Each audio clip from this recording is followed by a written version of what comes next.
At 8 o'clock in the evening, I saw my daughter kneeling in the rain, nearly out of strength. Meanwhile, from inside the house, I could hear the laughter of her husband and his family. I helped her up, kicked the door open, and said something they would never forget. But before I continue, check to see if you have already subscribed to the channel and share in the comments where you are watching us from. We would love to know how far our stories of revenge travel. The windshield wipers of my car were working at full speed, trying in vain to clear the rain that was mercilessly pounding the windshield. In the passenger seat, the thermos was still giving off some heat.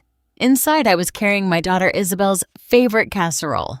She is 3 months pregnant, suffering from constant nausea and a poor appetite. I was just hoping a little of her homemade comfort food might help her eat something. The car stopped in front of the gate of the Thompson family's house in Beverly Hills. Even under the downpour, I could hear the loud music, laughter, and the clinking of glasses coming from inside. They were having a party. I rang the doorbell for the first time. No one came out. I waited 1 minute and pressed the button again, this time for longer. Nothing changed. The worry began to grow in my chest. Had no one truly heard the bell? I took a step back, pulled my phone from my purse, and dialed Isabel's number. No one answered. Suddenly, the ringing cut off and went straight to voicemail. "Hi, this is Isabel." My heart sank. A cold shiver ran down my spine. A mother's instinct, that impossible to explain inner voice, was screaming inside me that something was terribly wrong. I ran to the living room window and pressed my face against the cold glass. The yellow light from inside illuminated an elegant scene. Jackson, my son-in-law, was sitting comfortably on the leather sofa, his eyes fixed on the television, the video game controller clenched between his fingers. His mother, Mrs. Thompson, stood beside him, sipping wine and chatting animatedly with some unfamiliar guests. Everything seemed normal, a typical gathering of wealthy people. But where was Isabel? Why wasn't she with them? I decided to walk around the house to the backyard where there was a small side gate Isabel had shown me once. Luckily, it wasn't locked. I pushed hard, and under the dim light spilling from the window, I saw her. My heart stopped. Under the rain falling from the roof, my daughter was kneeling on the freezing flagstone patio. The floral dress she had tried on so happily last week was soaked, clinging to her thin body, outlining her barely there baby bump. Water streamed down her cheeks, mixing with her tears, making it impossible for me to distinguish one from the other. Her entire body was shaking uncontrollably. Her lips blue, her hands clasped tightly over her legs. A choked cry escaped my chest. I ran to her, knelt by her side, and hugged her with all my strength. "Isa, my baby." "Oh my God. What happened, my love?" She lifted her head. Her eyes were open but empty, lost. Her lips moved, her broken voice barely overcoming the sound of the rain. "Mom, I only bought a maternity dress. That's all." Such a simple, innocent sentence ignited the volcano sleeping inside me. I took off my coat and wrapped it around her trembling body. I lifted her into my arms. All the accumulated strength and fury, that of a former taekwondo athlete, that of a mother seeing her daughter humiliated, concentrated in my right leg. With a single kick, I blew the back door off its hinges. Pieces of wood flew into the luxurious living room. The noise, the music, the laughter, everything stopped abruptly. More than a dozen stares were fixed on me, soaking wet, holding my barely conscious daughter. Jackson jumped, dropping his game controller. Mrs. Thompson let go of her wine glass. I walked in, spitting out every word with a voice with rage echoing throughout the room. "God will not forgive this cruelty." No one dared to say a word. Jackson looked at me, and in his gaze there was no remorse, only annoyance at the interruption. Mrs. Thompson looked down at Isabel in my arms with eyes as cold as ice, without a shred of compassion. The guests stood there, motionless, like stone statues. I understood everything. In this place, with these people, there was nothing left to say. My fury meant nothing to them. The only thing that mattered now was my daughter and the grandchild who was yet to be born. I hugged her tightly, turned, and ran back into the rain without looking back even once. I had to get her to the hospital immediately. The car sped off into the darkness. I didn't dare look in the rearview mirror. I couldn't face the image of my daughter huddled, shaking in the back seat. Her soft, broken sobs were like thousands of needles piercing my heart. The hospital lights appeared before me like an oasis. I slammed on the brakes, rushed out, and opened the back door to support Isabel's weak body. Immediately, nurses and doctors rushed toward us. The white light blinded me, and the smell of disinfectant hit me hard. They put the girl on a gurney, and the wheels squeak-ached across the floor as they urgently pushed her inside.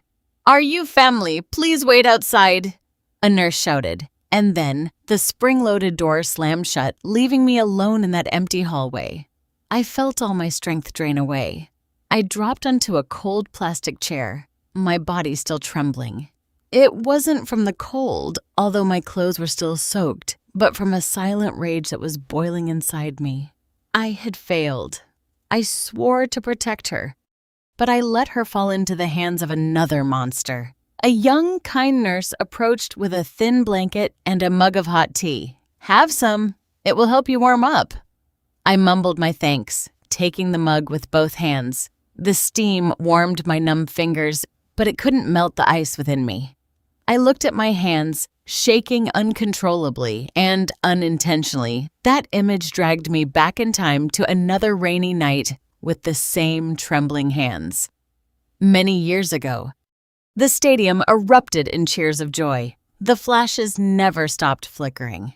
I, Alelena the Falcon Miller, was at the top of the podium, the National Taekwondo gold medal hanging around my neck. Below in the crowd, Richard, my coach and husband, smiled radiantly, his eyes full of pride.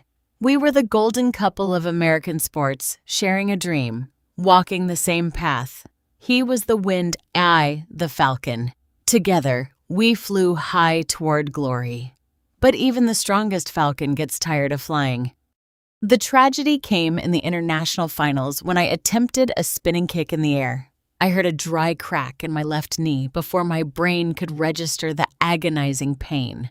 My career, our dream, ended that day on a floor drenched in sweat and tears. Richard couldn't accept the reality. He couldn't bear the Olympic ticket slipping away seconds before reaching it. The falcon had lost her wings, and to the man who once cared for them with so much love, I was now nothing more than dead weight.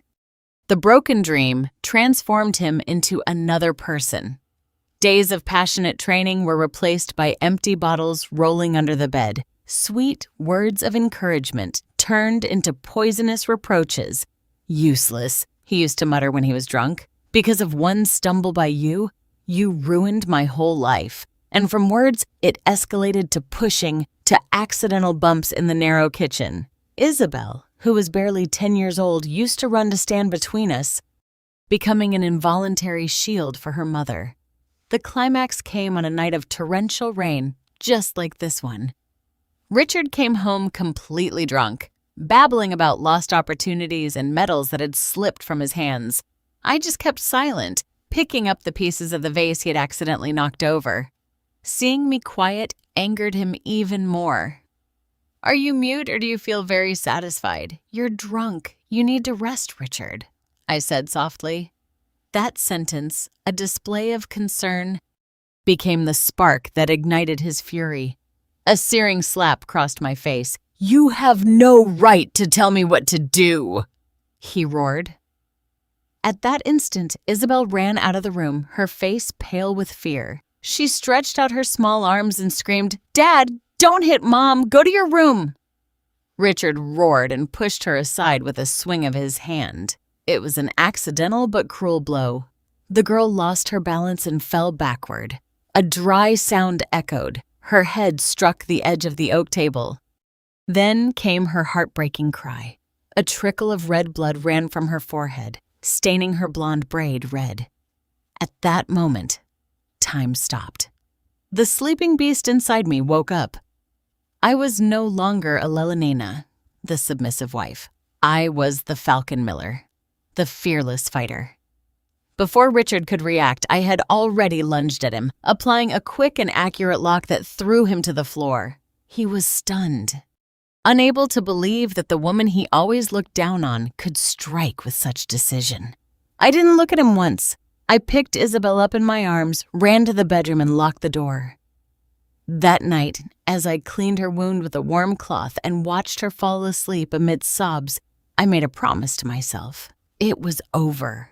I let one man destroy my life. I would never, ever allow another man to harm my daughter. The next morning, I filed for divorce alone. Despite Richard's threats and insults, I fought and obtained custody of my daughter. The hurried sound of footsteps on the tiled hallway pulled me out of the painful memories. I lifted my head sharply, my heart beating so hard it felt like it would break. The doctor, with graying hair and eyes sunken from fatigue, stood before me. He pulled down his green mask, revealing a kind face, but full of sorrow. The cold teacup in my hands became heavy. "Mrs. Miller," he began in a low, cautious voice, each word dropping like molten lead onto my chest. "We did everything we could, but your daughter suffered severe hypothermia, which caused strong uterine contractions. I am so sorry, but we could not save the baby." Crash! The porcelain cup shattered on the floor. A sharp sound that cut through all the silence. The tea splattered everywhere, but I felt nothing. My ears were ringing. The world around me became a slow-motion, silent film. The doctor's lips moved, saying something more. Perhaps words of comfort, but I no longer heard them. Everything blurred. The grandchild I had waited for no longer existed. A nurse rushed to clean up the broken pieces while I remained seated, immobile, my hands hanging limp. The doctor gently placed a hand on my shoulder, a gesture of comfort that only made my body tremble more. Rage, pain, and helplessness mixed inside me, forming a silent storm that was ravaging my soul. They allowed me to go in and see my daughter. Isabel lay in the hospital bed, all white, lost among the sheets. Her face was pale without a drop of color. An IV was connected to her fragile hand, and the transparent liquid dripped drop by drop into her weak body. On her forehead, the old scar from that fall seemed more prominent than ever, like a bitter reminder of my failure as a mother. I dragged a chair and sat next to her. I gently took her hand, which was ice cold, and for the first time after so many years of pretending to be strong, I cried. Hot tears streamed down my cheeks and fell onto my daughter's hand. I cried for the grandchild who never came to be, for my naive daughter, and for my own helplessness. Hours later, Isabel woke up. Her eyelids trembled and opened slowly. The first thing she did, like a natural reflex of a mother, was bring her hand to her abdomen. Her hand stopped, trembling.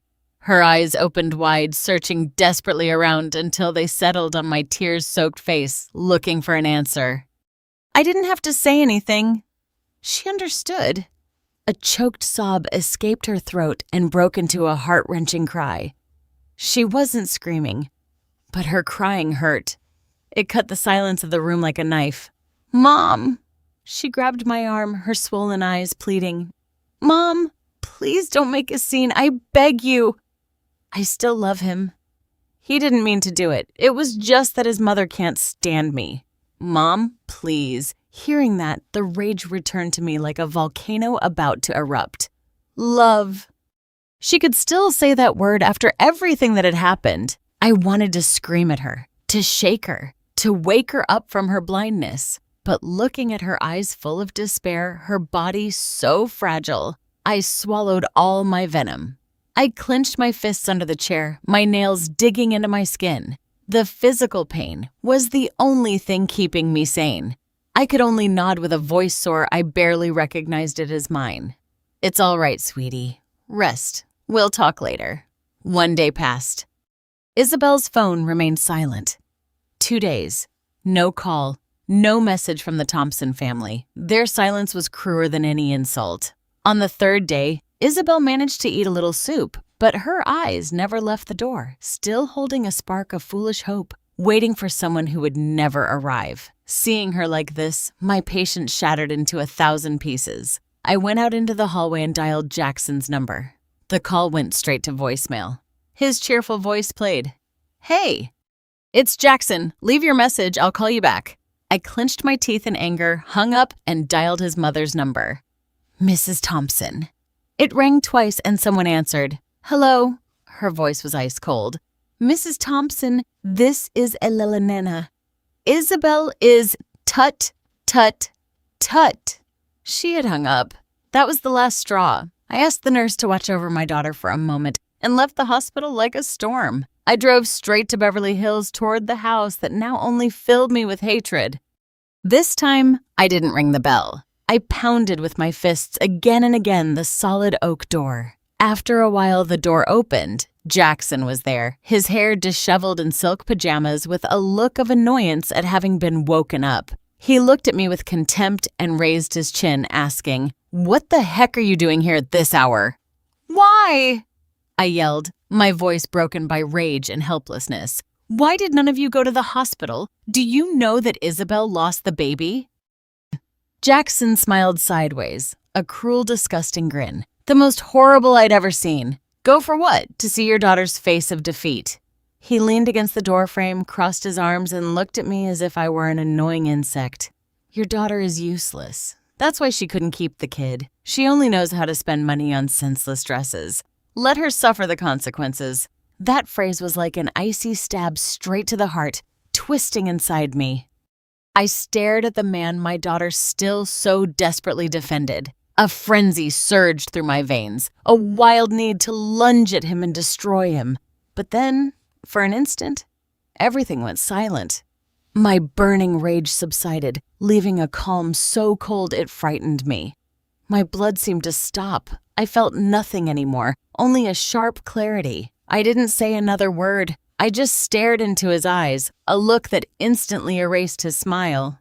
Then I turned and walked away. This war. Whether Isabel wanted it or not, I would fight myself. As I stumbled toward the car, my hands shaking as I searched for the keys in my pocket, my eyes drifted across the street. And then, through the white curtain of rain, I saw a small red dot blinking steadily under the roof of Mr. Peterson's house, directly across from the Thompsons, a new security camera.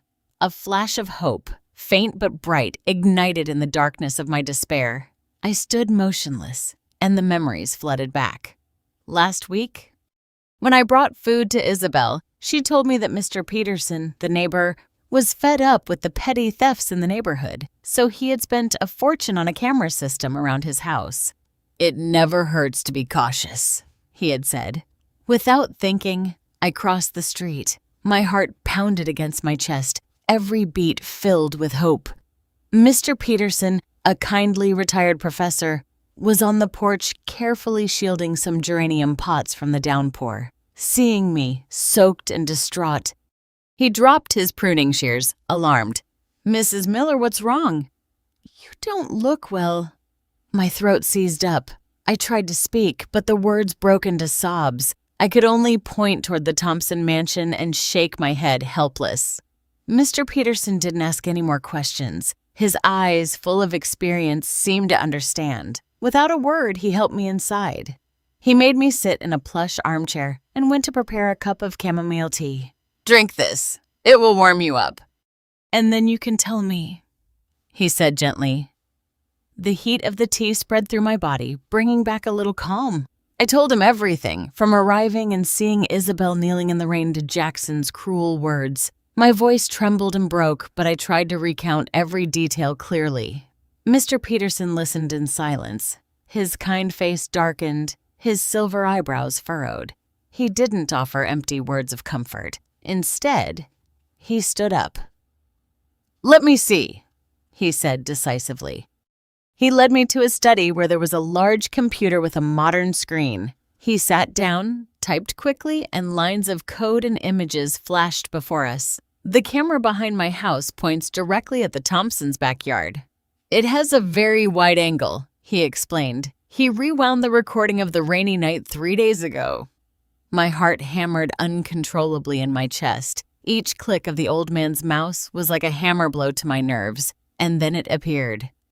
That horrifying scene showed up on the screen with cruel clarity, more real than in my own memories, which were blurred by panic. It was my daughter kneeling under the eaves, shaking incessantly, alone and broken. The wide-angle camera had captured all the savage indifference of those inside. I clearly saw Mrs. Thompson's silhouette pass in front of the living room window, a glass of wine in her hand. She glanced outside and then turned away with complete indifference, as if she was seeing something unimportant. I also saw Jackson sitting on the sofa, the blue and red light of the television illuminating his face as he played a game, completely oblivious to his wife who was suffering in the cold. The silence and cruelty captured in that recording were more terrifying than any scream or insult. "Damn it," Mr. Peterson muttered angrily. "They're animals." Without another word, he connected a USB drive to the computer. The fan of the machine whirred loudly in the tense silence of the room. "You have to get justice for the girl, Mrs. Miller," he said without taking his eyes off the screen. Isabel was a good girl. She always came to help me water the plants when I wasn't home. I never imagined she would have to suffer something so terrible. And he copied the video, carefully pasted a label with the date onto the USB, and handed it to me. I took it. It was small, but it weighed as much as my daughter's fate. The next day, when I was sure Isabel was being cared for by a nurse and sleeping soundly, I took the USB drive to the office of the lawyer, Amy Miller. She was a woman famous for her intelligence and toughness, recommended by an old friend from the Taekwondo team. Her office was on the top floor of a modern minimalist and cold building, just like her. Amy Miller had short hair and sharp blade-like eyes. She invited me to sit down. She listened to my whole story without interrupting, without showing any emotion. Then, without a word, she connected the drive to her slim laptop. She watched the video. Her face remained serene, but I noticed how her delicate fingers tightened. When she finished, she closed the computer, laced her hands together, and looked directly at me. "This video carries a lot of weight," she said in a firm professional voice. "But you must understand the Thompsons have money and fame in San Francisco. They won't sit idly by. If you want justice, you'll have to fight. It will be a tough battle." "I don't care," I replied with a determination I didn't remember ever feeling. The warmth of the tea, the fury of Mr. Peterson, and Amy's calm had given me strength. "I've already lost my grandchild. I don't intend to lose my daughter's honor, too." Amy nodded. A slight professional smile appeared on her lips. "Good. Then let's begin." She drafted a legal letter declaring my intention to sue for psychological abuse and damages to a pregnant woman's health that resulted in serious consequences. Every sentence was precise and sharp. That same afternoon, I personally took the sealed letter from the office to the post office, sent with a delivery confirmation to the Thompson house. When the brown envelope dropped into the mailbox, I heard a dry click. It was the sound of a door closing behind me. I know that from this moment on, there is no turning back. That night, I couldn't sleep a wink. The tapping of the late fall rain on the window no longer sounded like a cleansing of the soul, but like a sad, endless melody that reminded me of the image of Isabel collapsed on her knees in the darkness. I tossed and turned in bed, and every time I closed my eyes, I saw the girl looking at me with those empty eyes, her lips blue. The broken sleep dragged me into a nightmare.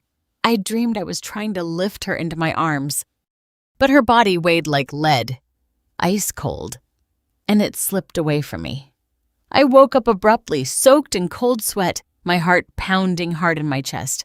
The clock read 3 o'clock in the morning. Something in the air of the house had changed, a dense, suffocating stillness. I shivered. I covered my head with the blanket, trying to push away the feeling of danger that was creeping into every corner of my body. At dawn, the unease was still there, clinging to me. I tried to ignore it, telling myself I was just too stressed. I prepared some hot chicken soup and some clean clothes to take to Isabel at the hospital. As always, before leaving, I checked my purse, wallet, phone, keys. But wait, where was the silver USB drive Mr. Peterson gave me? I remembered perfectly storing it carefully in the internal zippered compartment of my purse right after leaving Lawyer Amy's office. A small panic began to rise. I dumped the entire contents of my purse onto the dining table. Lipstick, keys, crumpled receipts, but no USB. Impossible. I started searching the entire living room, opening drawers, lifting the couch cushions. Nothing. My heart was pounding hard. Could I have lost it somewhere? I ran to my bedroom, hoping I had absent-mindedly left it on the dresser. But what I saw was the closet door ajar, even though I was sure I had closed it before sleeping. A chill ran down my spine. I held my breath, approached slowly, and threw open the closet door. The clothes were messed up, thrown around without order. The cardboard box where I kept documents, which was usually on top of the closet, was on the bed. Open. All the pregnancy papers, Isabel's initial medical reports, the evidence Amy asked me to keep, everything was gone. My house had been broken into. My legs gave out. I had to lean on the edge of the bed to keep from falling. The thief hadn't taken money or any valuables. He only came with one purpose: to erase the tracks. With shaking hands, I dialed Amy's number. "They broke into my house." "Amy!" I cried, almost voiceless. "The USB and all of Isabel's medical reports. They're gone. Everything is lost." Amy was silent for a few seconds, the silence of someone calculating the situation. "Listen to me closely, Elena." Her voice was firm, without a hint of nerves. "Lock all the doors. Don't touch anything that might have fingerprints. I'll send my people right away. This was not a regular robbery." The Thompson family moved faster than we thought.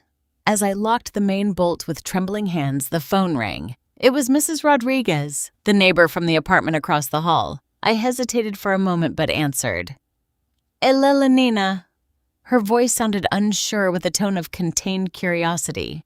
"Look, your daughter Isabel, is she okay? This morning I went to the market near the church and the vendors were talking a lot.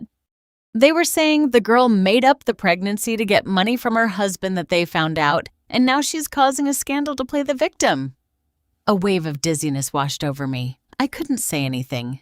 I just hung up without thinking. My hands were freezing. Before I could react, another call came in, this time from a distant relative in Miami. The story was similar, but now it was embellished with even more poisonous details. They were saying Isabel had fallen into a depression after marrying, that she often had strange behaviors, and that she was now intentionally trying to blame her husband's family to cover up some secret rumors. They spread like wildfire in dry season. In a single morning, my battle completely turned. My daughter, who until yesterday was an innocent victim, was now seen as a crazy liar, and I, the mother seeking justice, suddenly became the crazy mother trying to destroy a respectable family. The stares, the whispers, the doubts began to surround me everywhere. When I stepped out onto the balcony for air, I saw Mrs. Rodriguez talking to some neighbors. They looked at me and immediately averted their gaze with a mixture of pity and contempt on their faces. I felt like I was sinking into a swamp of lies. They had already gotten rid of the physical evidence, and now they were destroying our honor with an invisible but even crueler weapon. They wanted to corner us, isolate us from everyone, turn us into the neighborhood paras. That night, I didn't go to the hospital. I didn't know how to look at my daughter. I stayed alone in the darkness of the living room without turning on the light, with defeat and helplessness crushing my chest. I had underestimated the cruelty and power of the Thompsons. They were not only rich, they also had the capacity to twist the truth, to turn black into white, just when I thought I had nothing left. The phone screen on the table lit up and vibrated softly. A message from an unknown number. No greeting, no introduction. Just a short, cold sentence. "I have a copy of the video. If you really want justice, meet me at the Black Cat Cafe on Bleecker Street at 4 o'clock in the afternoon tomorrow. Come alone." I felt my heart stop for a second, and then it started beating hard. Hope or one more trap? A more sophisticated one? Why would they want to lure me out of my hiding place? But at that moment, what more did I have to lose? Whether it was a spark of light or the blade of a knife waiting for me, I knew I had to go. It could be my last chance. The Black Cat Cafe was small and old, hidden in a secluded alley off the bustling commercial street, Bleecker Street. It seemed to belong to another world, detached from the noise and ostentation outside. I arrived 15 minutes early, my heart hammering in my chest. Exactly at 4 o'clock, the wooden door of the cafe opened with a creak, letting in a line of light from the street. A young woman walked in. She wore a black hooded jacket, worn-out jeans, and old boots. Her appearance contrasted completely with her family's luxury. The girl looked around cautiously like a cornered animal and then walked directly to my table. She sat down across from me without saying a word. Then she slowly lowered the hood. I froze. My whole body tensed. That face was familiar. It was Jackson's sister, Caroline Thompson. I had seen her a few times at the uncomfortable family dinners, always quiet, almost invisible, beside her authoritarian mother and arrogant brother. In my memories, Caroline always looked down, her shoulders hunched, as if she wanted to disappear from the world. But the girl across from me had a different look, firm and a little reckless. "Mrs. Miller," she said in a soft but determined voice without the slightest tremor. She closed her fist and placed a black USB drive on the wooden table, pushing it toward me. "This is what you need." I stared at the USB. Then I looked at her, my head spinning. "Why?" It was the only word I could utter. The doubt inside me was stronger than the surprise. Was it another trap, a plan to make me fall? Caroline sighed, a heavy sigh, as if releasing all the weight she had been carrying. Her large dark eyes were filled with sadness. "Because my mother was wrong and my brother was too," she said with a quiet voice, but one in which I could feel a contained fury, and I can't stay silent while they destroy one more innocent person. She began to speak, and her story painted a completely different portrait of life behind the luxurious gates of the Thompson family. Her dream of becoming an investigative journalist was ruthlessly crushed by Mrs. Thompson right after she graduated from college. "That's not a dignified profession for a Thompson," her mother had told her. She forced her to leave college and take art and etiquette classes, preparing her to marry the son of a wealthy associate. When Caroline refused, her mother locked her in the house, cut up her credit cards, and took away her phone. For my mother, children are just tools to achieve her goals, pieces on the board of her ambition, Caroline said bitterly. She never cared about what we really wanted or felt. She was the only one in that house who treated Isabel well. Seeing her always sad and alone, Caroline would secretly bring her books and sweets. When she found out Isabel was pregnant, she gave her some of the money she had saved. "Buy yourself something you like," she told her. "Don't let Mom control everything." She knew better than anyone how strict her mother was with her daughter-in-law's money. That night, her voice broke with the memories reflected in her eyes. I was in my room and heard Isabel crying outside on the patio. I wanted to go out to protect her, but Mom had locked the door from the outside. I could only watch through the window, helpless, seeing her kneeling in the rain, alone and trembling. That image has haunted me ever since. She was just like me, a prisoner in her own house. Caroline recounted that after receiving the letter from lawyer Amy, she overheard an argument between her mother and brother.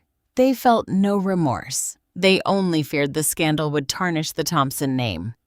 They decided to send someone to break into my house to steal evidence and at the same time spread rumors to destroy our reputation, making us look like liars. When the thief got the USB, Jackson proudly showed it to his mother. That night, Caroline waited until everyone was asleep, snuck into her brother's office, and found a silver USB drive in the desk drawer. With her heart pounding hard, she copied the entire video onto her own USB, sending someone to delete the evidence and smear a woman suffering from the loss of her child. "That was the last straw," she said, her eyes glistening with tears that refused to fall. "I can't continue to be a part of this family, a family built on manipulation and lies. Mrs. Miller, please use this. Bring the truth to light. Free Isabel and free me, too." I looked at the young woman across from me. Immense bravery emanated from her fragile body. She was betting her entire future, confronting her own family. With a trembling hand, I took the black USB drive. I felt the warmth of her fingers pass to mine, and strangely, my hand no longer shook. "Thank you, Caroline," I said, my voice thick with emotion. I won't let you down. When I left the cafe with the memory stick clenched in my palm, I felt as if I were holding a sword. This time, I knew I wasn't fighting alone. We were two women of different generations, cornered by the same cruelty we had found in the darkness. And together, we would bring the truth to light. I walked out of the cafe with the black USB drive firmly in my hand. This time, I didn't go home, nor to the hospital. I drove directly to lawyer Amy's office. She was about to leave when I almost knocked the door down upon entering. She looked up a little surprised, but seeing my determined expression and the USB drive I forcefully placed on her desk, she understood everything. Without a word, Amy sat down and connected it to the computer. When the family video appeared on the screen, her normally cold face softened slightly. An ironic, almost imperceptible smile played at the corner of her lips. "They made a fatal mistake," Amy said with a voice heavy with icy sarcasm. "They thought they could silence you, but instead they gave us more ammunition. This break-in and theft of evidence, once presented, will make the judge view them with terrible eyes. They have turned themselves from defendants into criminals." We stayed late that night under the cold light of the fluorescent tubes. Amy outlined a bold plan. Suing is not enough, Elena. The trial could last months. During that time, the rumors will continue to destroy your reputation and Isabel's. First, we have to clear their names. We will attack them with the same weapon they used against you: public opinion. The next morning, Amy contacted a trusted investigative journalist named Michael. We met with him at a small diner. I told him the whole story, this time with a firm voice hardened by rage. We gave him everything. The video Caroline gave us. A copy of the hospital medical record proving that Isabel was pregnant and lost the baby due to hypothermia. Fortunately, the hospital still had the original electronic file, as well as the detailed account of the break-in and the malicious rumors circulating. The article was published that same afternoon on a major American news portal. It was like lighting a spark in a barrel of gunpowder. Its impact was much greater than I imagined. The video of Isabel kneeling in the rain, although her face was blurred to protect her identity, was enough to shock everyone. Seeing a pregnant woman treated with such cruelty while her husband's family celebrated inside caused a wave of indignation on social media. The hashtag #HatchJusticeForIsabel quickly soared to the top spot on Twitter trends, not only in the United States, but also in several European countries. My phone wouldn't stop ringing. Neighbors and relatives who had previously turned their backs on me now called with voices full of regret and fury. Mrs. Rodriguez, stammering, apologized, saying she never imagined the Thompsons were so heartless. The media storm changed direction in just a few hours, sweeping away all the lies the Thompsons had spread. In front of the wrought iron gate of the Thompson mansion, dozens of reporters, journalists, and onlookers gathered, shouting, pointing cameras and microphones inward, demanding an explanation.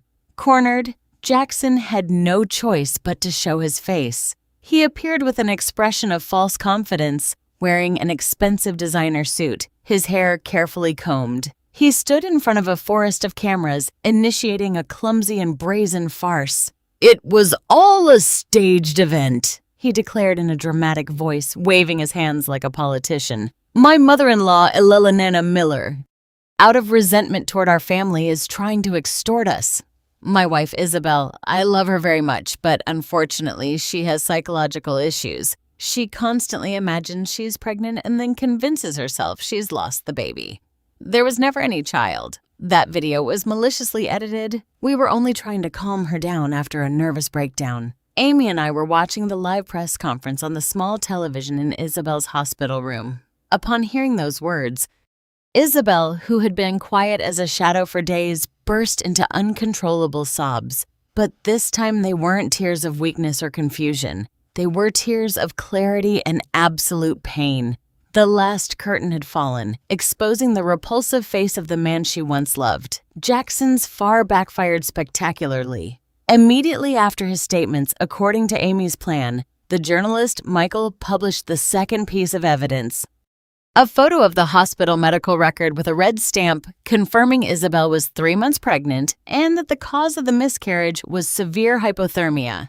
The second wave of indignation was even fiercer. Jackson, from being an abuser, became a cowardly liar in the eyes of public opinion. The people's anger exploded. They began to throw rotten eggs, tomatoes, and bags of garbage at the doors of the Thompson house. The screams of baby killer and liar echoed throughout the formerly quiet, affluent neighborhood. That night, in the midst of the chaos, I received a call from an unknown number. It was Caroline. Her voice was shaking with fear on the phone. "Mrs. Miller, my mother, she had a heart attack. They are taking her to the emergency room." I felt my heart sink. Although I despised what Mrs. Thompson had done, I never wished for anything like this to happen. She was authoritarian and cruel, but she was still human. I called Amy immediately. After discussing it, we decided to publish a short message on social media from the firm's account. We asked people to calm down and stop attacking the Thompson family. "Justice will be done in the courts, not in the streets," Amy wrote. Our action surprised many and sparked empathy. People began to understand that our fight was not for blind revenge, but for true justice. The media storm began to dissipate, but its impact had changed everything, especially for Isabel. Jackson's brazen farce in front of the cameras was the final blow that broke the last thread of illusion she still held. That night, after watching the conference, she turned to me. She was no longer crying. Her eyes were still swollen and red, but in them shone a firmness I had never seen in her, a strength born from the fire of pain. "Mom," she said in a hoarse but determined voice, "I want a divorce." Just that one phrase, but to me it sounded louder than any verdict. She had finally awakened on her own. I took her hand and nodded. The next morning, Amy added the unilateral divorce request to the court file. That battle was no longer just for justice, but for my daughter's freedom. On the day of the trial, the atmosphere in front of the San Francisco courthouse was as tense as a stretched rope. The room was packed. Journalists from all the major news outlets occupied every corner, crammed into the back seats. I sat next to Isabel, tightly squeezing her hand. It was ice cold, but it wasn't trembling. Amy was beside us, calm and focused, like a general before the decisive battle. The courtroom door opened. Jackson walked in, accompanied by his lawyer, his face smoother than an egg. He no longer had that confident and arrogant air from before. His face was haggarded with deep, dark circles. He glanced quickly at us and immediately lowered his head. Mrs. Thompson did not appear. They said it was due to health problems. The trial began. Jackson's lawyer tried to twist everything, attacking Isabel's unstable mental state. They called some neighbors who we later learned had been paid to testify. They fabricated stories about Isabel being sad, depressed, and having strange behaviors. They wanted to paint her as a weak, paranoid, untrustworthy woman. I felt my blood boil, but Amy placed a hand on mine, urging me to keep calm. However, all their effort collapsed when it was our turn to present the evidence. Amy stood up with a firm demeanor and a clear voice that resonated throughout the room. She showed the original video. The entire courtroom fell silent. Only the sound of the rain and the wind could be heard in the recording. On the large screen appeared the image of my daughter kneeling in the rain, silent but with an accusatory power stronger than 1,000 words. I heard sobs among the audience. Some women couldn't hold back their tears. The judge, an older man with a stern face, watched intently, his brow furrowing more and more. "Your Honor," Amy said in a firm tone, "the evidence does not end here." She called the next witness, Miss Caroline Thompson, to the stand. The room filled with murmurs as Jackson lifted his head abruptly, his eyes blazing with surprise and fury. The side door opened and Caroline walked in. She wore a simple white blouse, black pants, and looked much more mature. Her face was serene. She faced her brother's furious gaze without wavering. She walked up to the stand, placed her hand on the Bible, and swore to tell the truth. In a clear and firm voice, she recounted everything that had happened. She spoke of her mother's suffocating control and her brother's violent and temperamental nature. She told how they treated Isabel like a maid, controlling her money, criticizing every piece of clothing she wore. She said it was she who copied and gave me the video after hearing how they planned to steal the evidence and smear our name. My brother said Isabel was useless, that she only wasted money on silly dresses, Caroline recounted, her voice trembling with emotion. But the truth is, she bought that maternity dress with the little money I secretly gave her. It was her only small joy during the pregnancy. All eyes turned toward Jackson. His face turned pale, then red with shame and fury. I am here today, Caroline concluded, looking at the judge with clear eyes without any fear, not to go against my family. I am here for the truth, for what is right for my sister-in-law and for the baby who never came to be. Her testimony was a death blow. All the lies, all of Jackson's attempts to twist the truth were exposed as ridiculous. His lawyer could only lower his head and scribble aimlessly. Jackson stared at the table, his shoulders slumped like a defeated man. The trial ended. The judge did not need to deliberate much. The court declared Jackson Thompson guilty of psychological violence and of intentionally causing harm with serious consequences. He was sentenced to 2 years of conditional imprisonment, 3 years of supervised probation, and the obligation to attend anger management classes. Furthermore, he had to pay a large sum as compensation for the physical and emotional damages Isabel had suffered. Isabel's unilateral divorce request was immediately approved. When the judge hit the table with the gavel, a dry crack resonated in the room, marking the end of the trial, the end of a dark chapter in my daughter's life. I turned and hugged her tightly. Isabel buried her face in my shoulder, and her body trembled, crying. But this time they were tears of liberation. After the trial, our life slowly returned to its course. Isabel packed her things and moved in with me permanently. My small house by the Hudson River, which had been silent since she got married, was filled with laughter and voices again. We cooked together, tended the pots on the balcony, and watched old movies. Sometimes I found her sitting on the porch, her gaze lost in the slowly flowing river, her hand resting unintentionally on her abdomen. The soul's wounds take longer to heal than a court sentence. That loss would always be an impossible void to fill in her heart. And in mine, too. About 2 weeks after the trial, one sunny afternoon, while we were arranging some pots of carnations, the phone rang. It was an unknown number, I answered, and Caroline's sad voice came through the line. Mrs. Miller, she said hoarsely. My mother, she passed away this morning at the hospital. The small trowel in my hand fell to the ground with a dry clank. Isabel looked at me with concern. I could only look at her and nod in silence.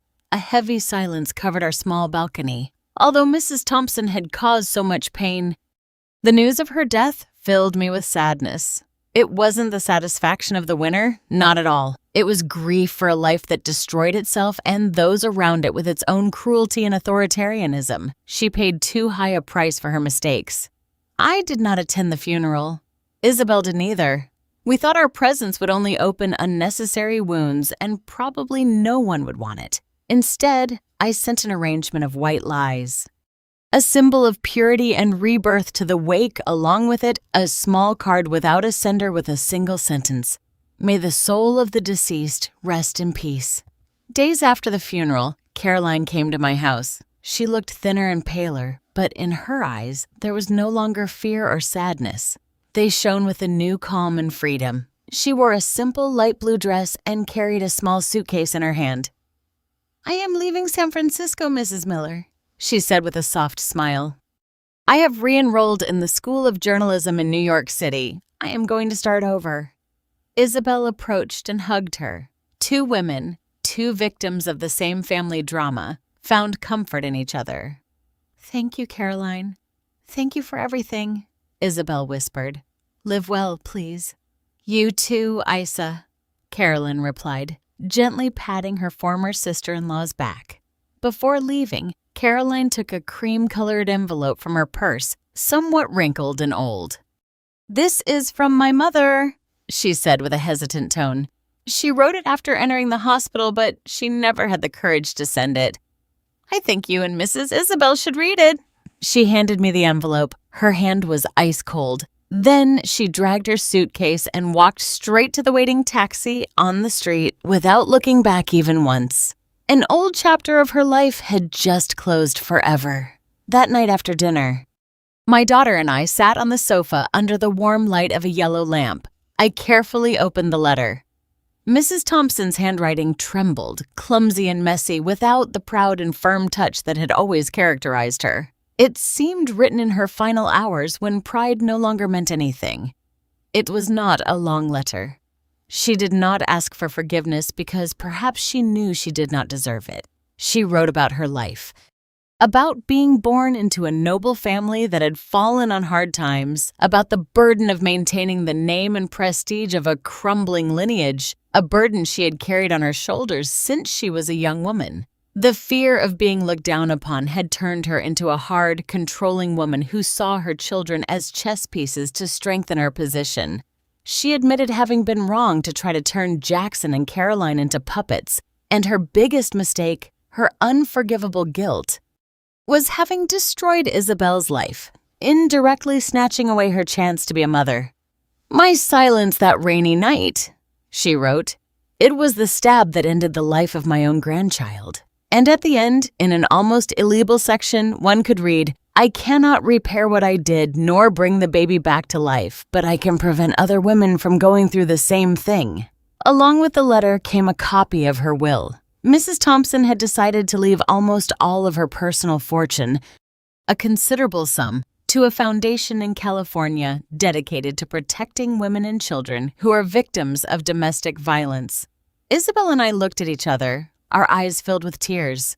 It was not a pardon. There are wounds that cannot be forgiven, but it was a belated attempt at redemption, the last effort to rescue a lost soul. The price of her mistakes was too high. But at least at the end of the road, she chose to do something right. A year passed in the blink of an eye. San Francisco bloomed again in spring. The orange trees along the streets were covered with white blossoms, filling the air with a sweet, clean scent that crept into every corner, as if trying to erase the sorrows of the past. Isabel's life and mine had changed greatly. Mrs. Thompson's letter and act of atonement had allowed Isabel to let go of the last burden of resentment. She no longer lived trapped in the past. With the compensation from Jackson and a small capital I contributed, Isabel fulfilled the dream she had held for years. She opened a small fashion design studio hidden on a cobblestone street in the old Greenwich Village neighborhood. She called it Rebirth. It wasn't just a name. It was a declaration. Her studio didn't follow flashy trends. She designed elegant and comfortable clothes that highlighted women's natural beauty, especially mothers. Isabel's maternity dresses were not only beautiful, but conveyed a feeling of tenderness and protection.